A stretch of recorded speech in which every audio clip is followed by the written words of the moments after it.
A perspectiva de xénero nos contos.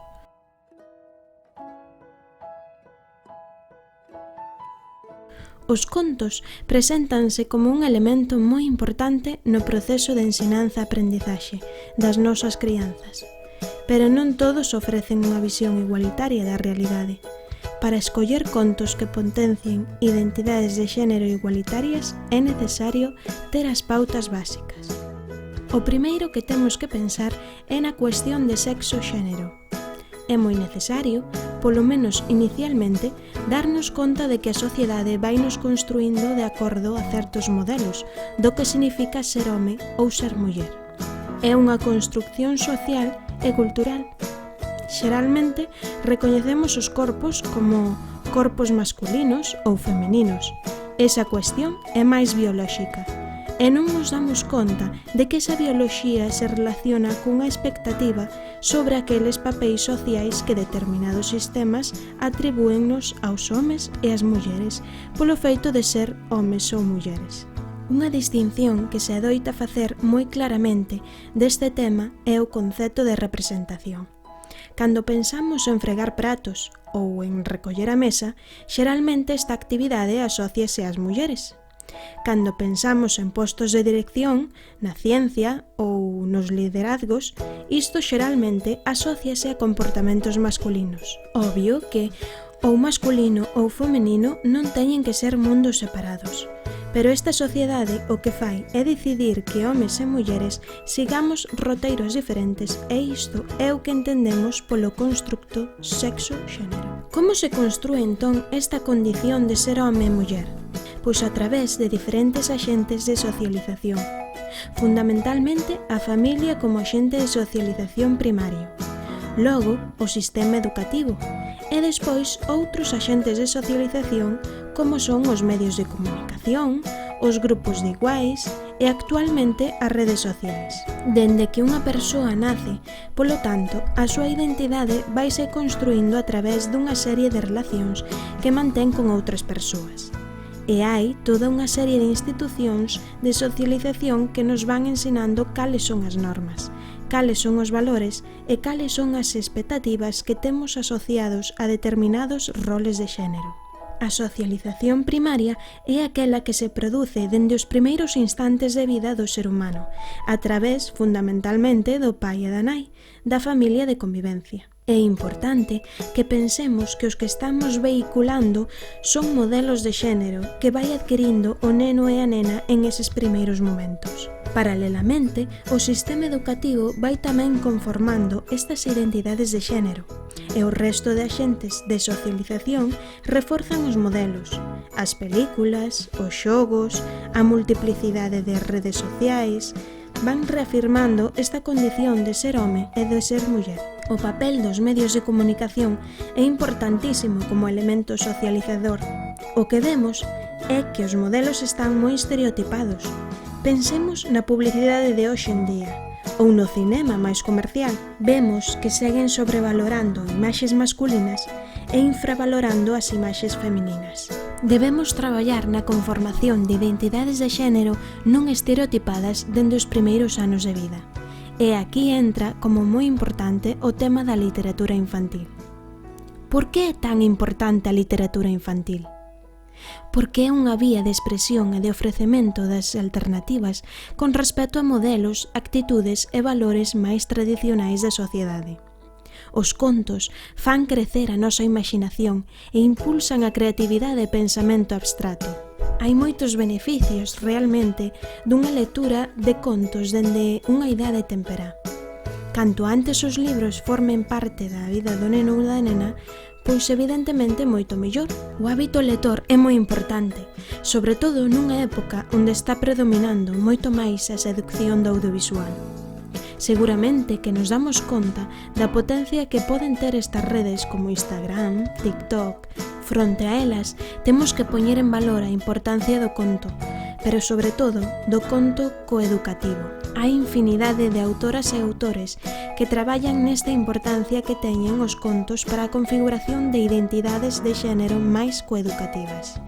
Algúns dos trazos, por exemplo, é a estimulación da fantasía. Sen dúbida, isto é unha dimensión moi importante. O conto estimula a fantasía e a expresividade. Polo tanto, se ofrecemos modelos máis alternativos, as fantasías tamén serán moito máis ricas. Os contos tamén axudan a desenvolver a linguaxe. Así pois, se lemos contos que non sexan machistas na súa linguaxe, tamén imos ofrecendo modelos diferentes de construcción gramatical e imos entendendo que non exclusivamente o masculino ten que funcionar como un xenérico que englobe aos dous sexos. A través dos contos, os nenos habitúanse a ser pacientes, que un elemento fundamental na aprendizaxe é dicir, aprender a escoitar. Dámonos conta de que isto tamén é un elemento moi importante para a construción de masculinidades igualitarias, xa que dende o punto de vista da socialización clásica do que significa ser un home, este é un trazo non traballado. As masculinidades clásicas non teñen esta capacidade de escoita, senón que adoitan ter unha capacidade máis de protagonismo, de querer ter sempre a quenda de palabra, de querer levar a razón. Cos contos tamén melloran o coñecemento espazo-temporal, axudándonos a entender o que ocorre antes ou despois. Tamén é moi importante dende a perspectiva de xénero, porque nos introducen en espazos que tradicionalmente corresponden só a homes ou só a mulleres. Nos contos, a capacidade de empatía tamén é moi importante.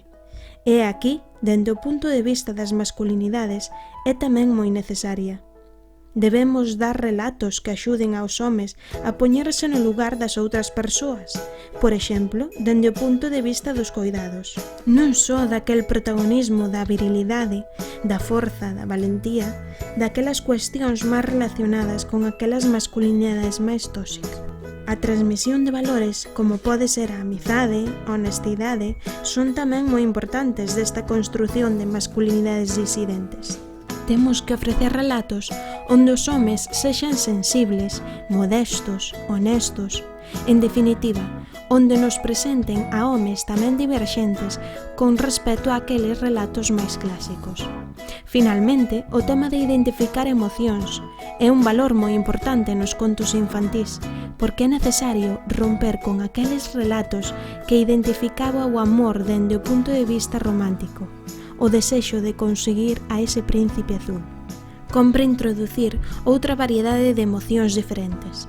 Por exemplo, aos homes hai que ensinarlle aquelas emocións que teñen moito máis que ver con saber xestionar a frustración. Xeralmente, resólvense estes conflitos dunha maneira agresiva. Isto nos fai ver a importancia do conto como un modelo pedagóxico que axuda aos nenos a identificar emocións e a ensinarlle a traballar con elas.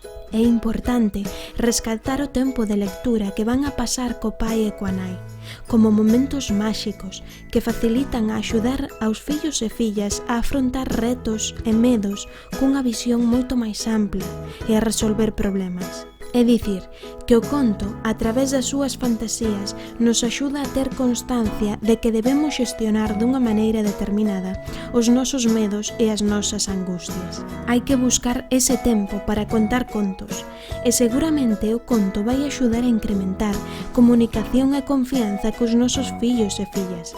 Por conseguinte, axudará a potenciar a súa autoestima.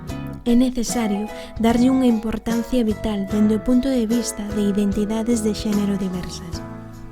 Nesta socialización primaria, habría que romper con aquela transmisión que fan os contos clásicos, onde as nenas se lle potenciaba un modelo de sensibilidade, medo, obediencia, dependencia, afectividade, e aos nenos potenciábase a agresividade, competitividade e independencia. Lembramos como contos clásicos, por exemplo, de Walt Disney, onde o storytelling é case sempre o mesmo. É unha muller sumisa que está á espera e no seu simbolismo é dependente dun príncipe, dun home que ven ao seu rescate. E pola contra, os homes preséntanos fora dos fogares, libres e que teñen ese protagonismo do público e a súa vida é queimar etapas para o rescate da princesa. A nivel icónico podemos pensar, por exemplo, nesa Rapunzel que está nunha xanela dunha torre esperando que un príncipe se achegue e a axude a sair. Probablemente non necesitaría ese príncipe, pero vemos que neses contos sempre se agarda por ese home como o salvador.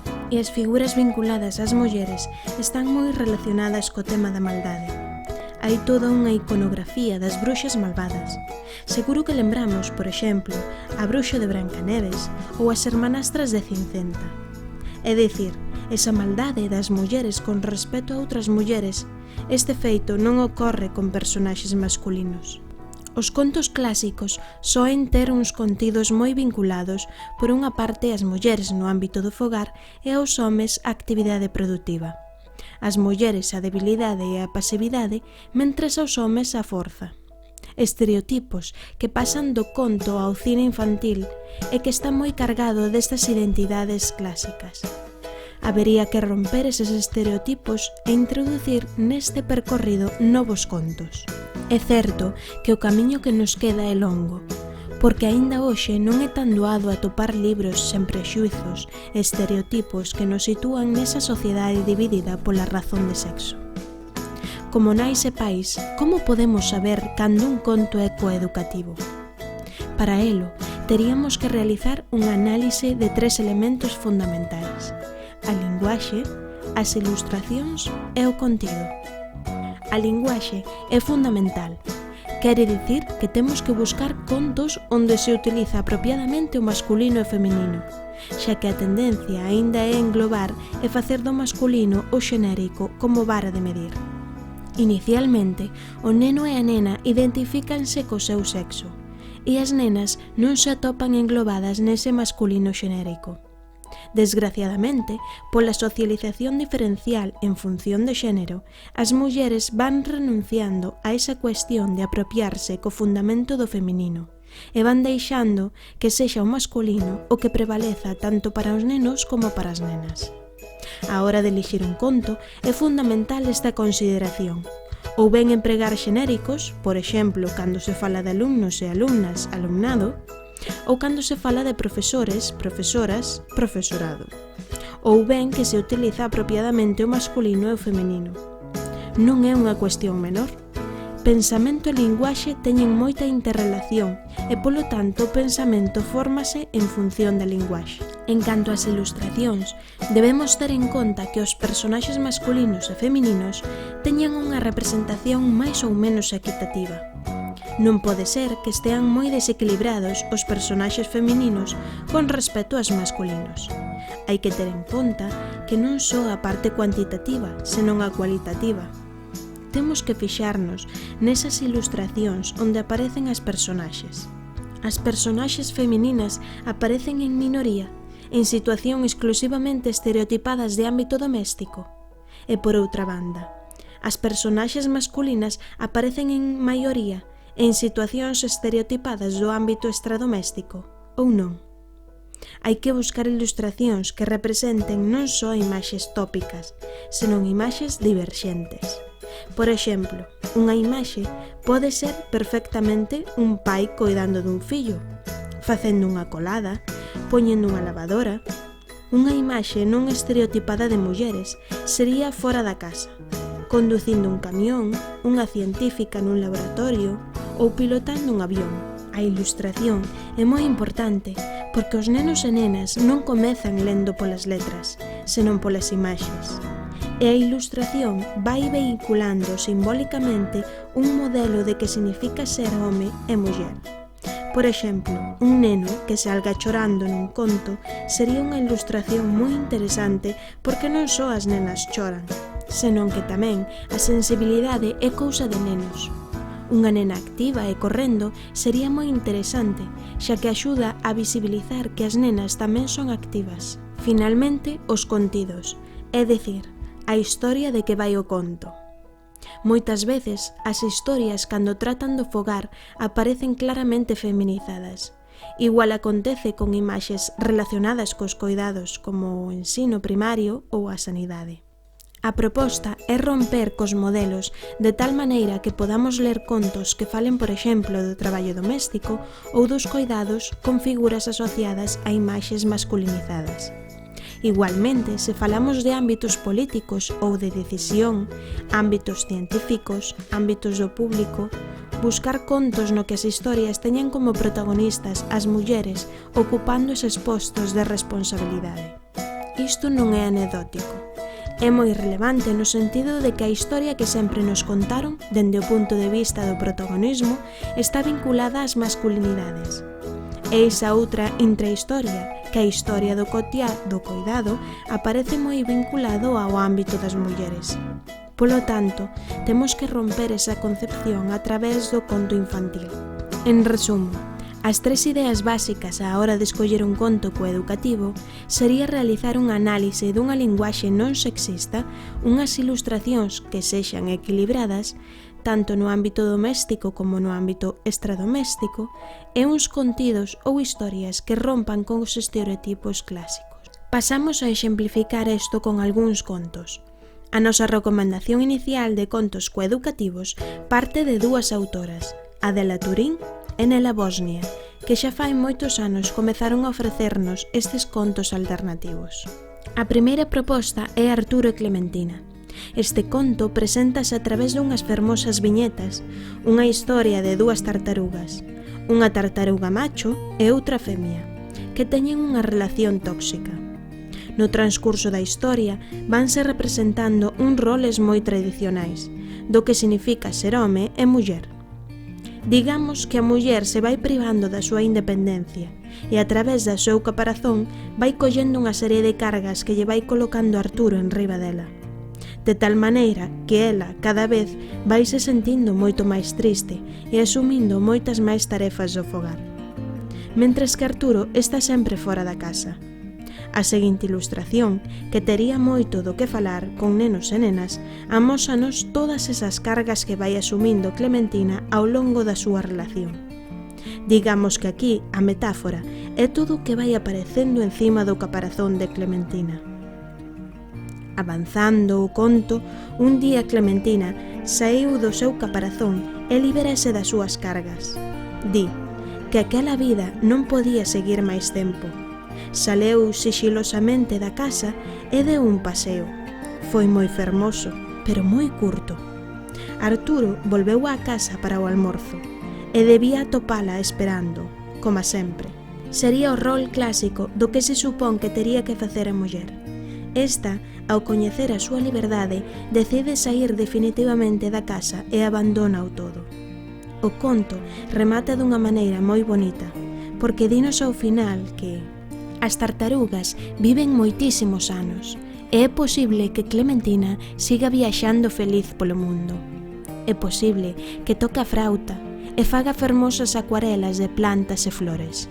Se atopas unha tartaruga sen casa, intenta chamala: Clementina, Clementina. E se che contesta, seguro que é ela. O que nos ofrece este conto é un final totalmente diferente daqueles contos clásicos que remataban nunha boda feliz. Neste conto aparece un conflicto e unha resolución do mesmo. Tamén serve para identificar emocións, como é a frustración que pode ter esa muller co feito de estar vivindo nunha situación de maltrato. E preséntasenos unha ensinanza final de que cando as cousas non funcionan, temos que buscar alternativas como é a separación. A segunda proposta é Rosa Caramelo, onde tratan os estereotipos das cores que crean diferencias de sexo. Existe un mundo de rosa para as mulleres e un mundo de gris, que xeralmente son de azuis para os homes. O conto transcorre a través dunha elefantiña que decide de romper o modelo das outras elefantiñas, que era estar pechadas comendo anémonas e peonias para ir collendo ese cor rosa asociado á pasividade e á beleza. Mentres os elefantiños podían xogar libremente embarrándose nas charcas e non estar naquel cercado, Margarita, que é a protagonista, non se volve rosa porque decide non facer o que o resto, de estar comendo aquelas flores. E a pesar da presión que ten por parte do pai e da nai, decide coller o protagonismo e liberarse desas cadeas para facer o que quere. Finalmente, o conto remata con ela, facendo o mesmo que fan os outros elefantiños. E isto o que crea é un arrastre, no sentido de que todas as elefantiñas o imitan. Finalmente, di que é moi difícil saber, vendo xogar aos pequenos elefantes da manada, cales son os elefantes e cales son as elefantas. Parécense tanto. terceira proposta é Oliver Button es unha nena. Este conto trata de romper con ese modelo do que se supón que teñen que facer os homes. A historia vai dun neno que é diferente, xa que non lle gusta facer o que fan todos os nenos, senón que é un neno que lle gusta pasear polo bosque, ler, pintar cadros, xogar con bonecas, disfrazarse. E ten unha gran afección que é cantar e bailar, cousa que lle disgusta a seu pai, xa que prefire que xogue ao fútbol ou ao baloncesto. Oliver, a pesar de todo, o que decide é facer o que máis lle gusta, que é bailar. Por ser un neno diferente, sofre acoso por parte dos nenos do colexio, que lle escriben na parede que Oliver Button é unha nena. A pesar de todo, el continúa facendo o que lle gusta, e vai demostrando a súa personalidade para seguir coa danza e o baile. E finalmente preséntase a un concurso de baile. E aínda que el non o gaña, sí que recibe todo o agarimo da familia que o apoia. E os seus medos, cando volve ao colexio pensando que vai ter que volver sufrir acoso, o que se atopa é unha nova pintada que di Oliver Button é unha estrela. Nesta mesma liña temos a cuarta proposta, Me llamo Pecas. É un conto onde o protagonista, Pecas, vaise cuestionando por que os nenos non poden facer ou ser como as nenas. A Pecas gustalle ter o pelo longo e levar flequillo. Cando vai á perruquería pregúntalle, fagoche un corte de neno ou de nena? E el di, pero existen cortes de nenos ou de nenas? Por que? E non espera a resposta porque non hai. Ou cando leva uns zapatos determinados tamén fai a mesma cuestión. Pero existen zapatos de nenos ou de nenas? Por que? Digamos que vai cuestionando o modelo que significa ser neno ou ser nena. Pero hai xogos de nenos ou de nenas? Pregunta Pecas. Xogar ao fútbol é de nenos, xogar aos cromos é de nenas. O conto vai avanzando así coas preguntas que Pecas se vai facendo a si mesmo sobre a súa masculinidade. As fadas son de nenas e os piratas son de nenas. Por que? Cando vai comprar un agasallo de aniversario, pregúntalle ao dependente: é un agasallo para neno ou para nena? Pero hai xoguetes de nenos e xoguetes de nenas. Por que? Finalmente, a base das súas preguntas chega á conclusión de que non hai resposta posible para as súas preguntas. Todo o mundo parece saber que hai cousas de nenas en rosa e outras de nenos en azul, pero ninguén sabe responder á pregunta de Pecas porque ninguén ten a resposta. Con Tango son tres, a quinta proposta está baseada nunha historia real. Ocorreu no zoo de Central Park, de Nova York. Esta historia trata dunha parella de pingüíns, Roy e Silo, que fan moitas cousas xuntos. Camiñan, cantan, nadan, e o seu coidador fíxase en que eles incuban niños de pedras. Mentres o resto de pingüíns, que son parellas heterosexuais, van tendo a descendencia, eles, como incuban pedras, non teñen. Un día, o coidador atopa un ovo perdido e o pon no niño de Roy e Silo, co cal teñen un pingüín bebé que se chama Tango, que foi o primer pingüín do zoo que tivo dous pais. É unha historia verdadeira que trataría da diversidade de familias, en especial da que se compoñen de dous pais. A última proposta na liña da transexualidade e sobre a reflexión das identidades é O año que é un porquiño. Este conto atopámonos co mundo das ovellas e o mundo dos porcos. As ovellas no prado e os porcos na poza. Aínda que hai un año que se mete na lama porque se identifica cos porcos. El di que non está tolo, xa que se considera un porquiño. O granxeiro tampouco entende o seu comportamento e decide levar o año ao veterinario para ver que lle ocorre. Que temos aquí? Pregunta o veterinario ao granxeiro. Un año moi especial. O que máis lle gusta é emporcallarse na lama. O veterinario faille unha serie de probas para analizar o que lle ocorre. E a diagnose é que non é un año, que é un porquiño. Pois non o entendo. Non ten toda a pinta de ser un año, di o granxeiro. O que o veterinario responde: só por fora, por dentro non. Pero iso ten unha solución, que é rapalo. E aparece a súa verdadeira pel, que é rosa como os porquiños. E dende aquela, el volve a estar feliz na lama cos outros porquiños. Estas son as propostas de contos diferentes, onde as nenas e os nenos non teñen que seguir o modelo. Pódese ser neno ou nena de forma diversa. Creemos que isto é o máis importante deste tipo de contos cos que podemos traballar dentro da diversidade. En definitiva, non existe un mundo de nenos e de nenas, existe un mundo de persoas. Axudemos aos nosos fillos e fillas a construir ese mundo igualitario a través do conto.